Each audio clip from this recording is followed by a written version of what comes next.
नमस्कार दोस्तों, आप सबका बहुत बहुत स्वागत है। आज हम पढ़ने वाले हैं आपकी सोशल साइंस की किताब एक्सप्लोरिंग सोसाइटी का चैप्टर नंबर 11, जिसका नाम है ग्रास रूट्स डेमोक्रेसी पार्ट 2। देखिए, आपकी इस किताब में टोटल 14 चैप्टर्स हैं और ये चैप्टर रूरल एरियाज यानी ग्रामीण इलाकों की लोकल गवर्नमेंट के बारे में है। और हाँ, ये चैप्टर सिर्फ आपके स्कूल एग्जाम्स के लिए ही नहीं, बल्कि जो स्टूडेंट्स आगे चलकर कॉम्पिटिटिव एग्जाम्स की तैयारी कर रहे हैं उनके लिए भी बेहद जरूरी है। तो चलिए अपनी किताबें खोल लीजिए और शुरू करते हैं। चलिए, सबसे पहले आप अपनी किताब का पेज नंबर 163 खोलिए। इस चैप्टर की शुरुआत महात्मा गांधी जी के एक बहुत ही पावरफुल कोट से होती है। बुक में लिखा है, the real India lives in its villages. इसका मतलब है कि असली भारत उसके गांव में बसता है। और सोचिए, ये कितनी सच्ची बात है। हमारा देश गांव का देश है और इसकी जो आत्मा है, इसका जो दिल है, वो इन्हीं गांवों में धड़कता है। अब इसी पेज 163 पर जरा इस नंबर पर गौर कीजिए। 6 लाख से भी ज्यादा। भारत में 6 लाख से ज्यादा गांव है। ये कोई छोटा मोटा नंबर नहीं है ना। इससे एक बहुत ही बड़ा और अहम सवाल खड़ा होता है कि इतने सारे गांव को, इतनी बड़ी आबादी को सिर्फ एक जगह से, मान लीजिए देश की या राज्य की राजधानी से, आखिर अकेले कैसे संभाला जा सकता है? क्या ये पॉसिबल भी है? तो इसी बड़े सवाल का जवाब हमें इस सेक्शन में मिलेगा। भारत के गांव। यहां हम समझेंगे कि लोकल गवर्नमेंट यानी स्थानीय शासन की जरूरत ही क्यों पड़ती है। आपकी किताब में पेज 163 और 164 पर लक्ष्मणपुर गांव का एक एग्जाम्पल दिया है। चलिए इसी के जरिए समझते हैं। मान लीजिए कि लक्ष्मणपुर एक आम सा गांव है, जहां लोगों को रोजमर्रा की जिंदगी में कई तरह की जरूरतें और परेशानियां आती हैं। तो बच्चों, पेज 164 पर देखिए, एक गांव की आम जरूरतें क्या क्या होती हैं। खेतों को सींचने के लिए पानी चाहिए, बारिश में टूटी फूटी सड़कों को ठीक करवाना है, स्कूल की बिल्डिंग को मेंटेन करना है, जमीन के झगड़े सुलझाने हैं, और हाँ, सरकारी स्कीम्स का फायदा भी तो गांव वालों तक पहुंचना चाहिए। अब आप खुद सोचिए, अगर हर ऐसी छोटी बड़ी चीज के लिए लोगों को सीधे कैपिटल सिटी भागना पड़े तो ये कितना मुश्किल और बेकार का काम होगा। इसीलिए एक लोकल सिस्टम का होना बहुत जरूरी है। और बस इसी जरूरत को पूरा करने के लिए जो सिस्टम बनाया गया है, उसे हम कहते हैं द पंचायती राज सिस्टम। यही वो सिस्टम है जो शासन को ग्रास रूट्स लेवल तक, यानी बिल्कुल जमीन से जोड़ता है, हर गांव, हर घर तक पहुंचाता है। और यही इस चैप्टर का मेन टॉपिक है। तो आखिर ये पंचायती राज है क्या चीज? चलिए पेज 164 पर इसकी डेफिनेशन देखते हैं। वहां लिखा है, Panchayati Raj is a form of self government. इसका मतलब है ये सेल्फ गवर्नमेंट यानी स्वशासन का एक रूप है। और सिंपल शब्दों में कहें तो गांव की सरकार गांव के लोगों के हाथ में, एक ऐसा सिस्टम जो लोगों को अपने फैसले खुद लेने की पावर देता है। अब इस सिस्टम के पूरे स्ट्रक्चर को समझने के लिए आप सब पेज 164 पर दिए गए फिगर 11.1 को ध्यान से देखिए। एक पिरामिड जैसा डायग्राम दिख रहा है ना? इसी को पंचायती राज का 3 टियर सिस्टम कहते हैं। टियर का मतलब होता है लेवल या स्टार। तो ये एक 3 लेवल का सिस्टम है, जिसकी नींव गांव से शुरू होती है और ऊपर डिस्ट्रिक्ट लेवल तक जाती है। तो ये 3 लेवल्स कौन से हैं? चलिए नीचे से ऊपर चलते हैं। इस पूरे स्ट्रक्चर की नींव में है विलेज लेवल, जिसे कहते हैं ग्राम पंचायत। इसके ऊपर बीच में आता है ब्लॉक लेवल यानी पंचायत समिति, और सबसे ऊपर टॉप पर है डिस्ट्रिक्ट लेवल यानी जिला परिषद। इन तीनों के बारे में हम आगे डिटेल में बात करेंगे। लेकिन आगे बढ़ने से पहले ग्राम पंचायत से भी पहले एक और चीज आती है, जो लोकतंत्र की यानी डेमोक्रेसी की असली जान है। उसे कहते हैं ग्राम सभा। पेज 165 पर इसके बारे में बताया गया है।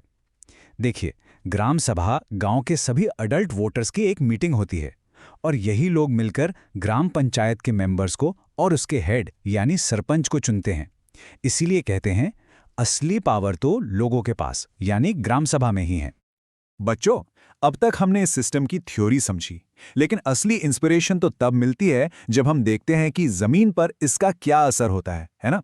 तो चलिए अब इस चैप्टर के सबसे इंटरेस्टिंग हिस्से की तरफ चलते हैं, गांव के असली हीरोज। यहां हम कुछ ऐसे सरपंचों की कहानियां जानेंगे जिन्होंने सच में अपने गांव की किस्मत बदल दी।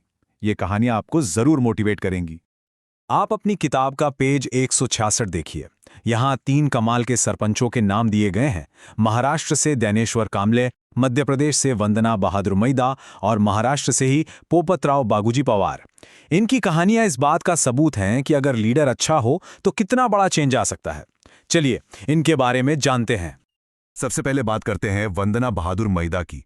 सोचिए, उन्होंने अपने गांव में पितृयाकल नॉर्म्स यानी पुरुष प्रधान सोच को चैलेंज किया। वो अपने गांव की पहली महिला सरपंच बनी। पहले जहां औरतें ग्राम सभा की मीटिंग्स में आने से भी हिचकिचाती थी, उन्होंने उन सबको आगे आने के लिए कन्विंस किया। उन्होंने एजुकेशन और साफ सफाई जैसे इंपॉर्टेंट इश्यूज पर काम करके पूरे देश में एक मिसाल कायम की। अब देखिए पापतराव पवार जी का चमत्कार। उनका गांव हिवारे बाजार हमेशा सूखे से परेशान रहता था। फिर उन्होंने रेन वाटर हार्वेस्टिंग यानी बारिश के पानी को जमा करने पर जोर दिया। उनके एफर्ट से गांव में पानी का लेवल बढ़ गया और इसका रिजल्ट वो बिल्कुल मैजिकल था। जो गांव कभी पानी की एक एक बूंद के लिए तरसता था, वो देखते ही देखते हरा भरा और आत्मनिर्भर बन गया। Amazing, isn't it? अच्छा, ये जानकर आपको और भी खुशी होगी कि गवर्नेंस में सिर्फ बड़ों की ही नहीं बल्कि बच्चों की पार्टिसिपेशन को भी बढ़ावा दिया जा रहा है। इसी सोच के साथ चाइल्ड फ्रेंडली पंचायत इनिशिएटिव की शुरुआत हुई, जिसके बारे में आप पेज 167 पर पढ़ सकते हैं। इसके अंडर कई स्टेट्स में बाल पंचायत यानी बच्चों की काउंसिल बनाई जा रही है। पर यहां एक सवाल उठता है, बच्चों की आवाज क्यों जरूरी है? छोटे बच्चे भला गांव के डेवलपमेंट में क्या हेल्प कर सकते हैं? इस पर एक सेकंड के लिए सोचिए, क्योंकि अगले स्लाइड पर जब आप इन बाल पंचायतों की अचीवमेंट्स के बारे में जानेंगे तो आप सच में हैरान रह जाएंगे। आपकी किताब में पेज 167 से 169 तक इनके कमाल के कामों का जिक्र है। देखिए, महाराष्ट्र में बाल पंचायतों ने गांवों को चाइल्ड लेबर और चाइल्ड मैरिज जैसी बुराइयों से आज़ाद कराया। सिक्किम में बच्चों ने अपने स्कूल के लिए सेफ बाउंड्री वॉल्स बनवाईं। और तो और राजस्थान में बच्चों की संसद ने 2001 में वर्ल्ड्स चिल्ड्रंस ऑनररी अवार्ड भी जीता। इससे साबित होता है कि बच्चे भी कितने बड़े बड़े बदलाव ला सकते हैं। तो बच्चों, गांव के लेवल को तो हमने अच्छे से समझ लिया। चलिए अब उस 3 टियर सिस्टम के ऊपर के 2 लेवल्स को भी समझते हैं, यानी ब्लॉक और जिला लेवल। आप पेज 169 देखिए, वहां इनके बारे में बताया गया है। आखिर इनका क्या काम है? देखिए, जो पंचायत समिति है ना, जो ब्लॉक लेवल पर काम करती है, वो बेसिकली ग्राम पंचायत और जिला परिषद के बीच एक सुपर इंपॉर्टेंट ब्रिज का काम करती है। वो अपने ब्लॉक की सभी ग्राम पंचायतों के प्लान्स को कोऑर्डिनेट करती है और उन तक सरकारी फंड पहुंचाने में हेल्प करती है। पंचायती राज सिस्टम की एक सबसे खूबसूरत बात है इसकी इंक्लूसिविटी, यानी सबको साथ लेकर चलने की स्पिरिट।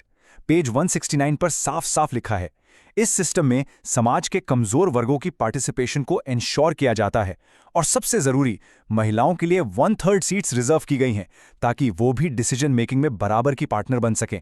यही तो असली डेमोक्रेसी है। अब एक बहुत ही इंटरेस्टिंग फैक्ट, क्या आपको लगता है कि ये लोकल सेल्फ गवर्नमेंट का आइडिया कोई नया है? बिल्कुल नहीं।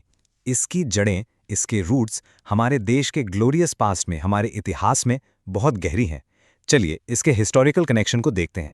अपनी किताब के पेज 170 पर देखिए, यहाँ कौटिल्य के अर्थशास्त्र से एक श्लोक लिया गया है। यह किताब सोचिए लगभग 2300 साल पहले लिखी गई थी। इसमें कहा गया है कि राजा को 10 गांव, 100 गांव, 400 गांव और 800 गांव के ग्रुप्स के लिए एडमिनिस्ट्रेटिव यूनिट्स बनानी चाहिए। कितनी अद्भुत बात है ना कि आज के सिस्टम से मिलता जुलता स्ट्रक्चर हजारों साल पहले ही सोच लिया गया था।